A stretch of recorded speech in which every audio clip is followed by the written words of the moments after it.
পৃথক হত্যা মামলায় সাবেক প্রধানমন্ত্রী শেখ হাসিনার বেসরকারি বিনিয়োগ শিল্প বিষয়ক উপদেষ্টা সালমান এফ রহমান, সাবেক নৌপরিবহন মন্ত্রী শাহজালাল খান সহ ৫ জনকে গ্রেপ্তার দেখানো হয়েছিল পুলিশের আবেদনের পরিপ্রেক্ষিতে Dhaka chief metropolitan magistrate CMM আদালত আজ সোমবার এসব আদেশ দেন। আদালতে পুলিশ সূত্রে জানা গেছে, কারাগার থেকে আজ সকাল 7:30টার পর সালমান এফ রহমান জাতীয় সমাজতান্ত্রিক দলের জাসদ সভাপতি ও সাবেক তথ্যমন্ত্রী হাসানুল হক ইনু, সাবেক নৌপরিবহন মন্ত্রী শাহজাহান খান, ঢাকার উত্তর সিটি কর্পোরেশনের সাবেক মেয়র আতিকুর ইসলাম এবং সাবেক তথ্য যোগাযোগ ও প্রযুক্তি বিষয়ক প্রতিমন্ত্রী জুনাইদ আহমেদ পলকের আদালতে হাজির করানো হয়। পরে মিরপুর থানায় দায়েরা করা আসিফ 17 হত্যা মামলায় সালমান এফ রহমানকে গ্রেপ্তার দেখানো হয়েছে।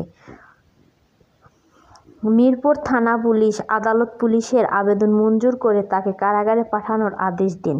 গত সেপ্টেম্বরে রাজধানীর গুলশান থানার দায়ের করা একটি হত্যা মামলায় সাবেক তথ্যমন্ত্রী হাসানুল হক ইনুকে গ্রেপ্তার দেখানোর আবেদন করে পুলিশ।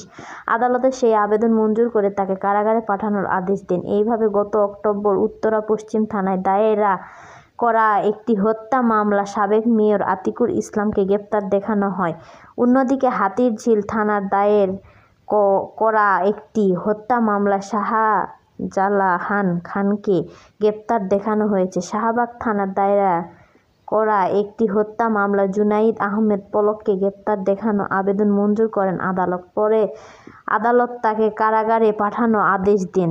ছাত্র জনতার অভ্যুত্থানে শেখ হাসিনা সরকারের পতনের পর গত 13ই আগস্ট গ্রেপ্তার হন সালমান এফ রহমান।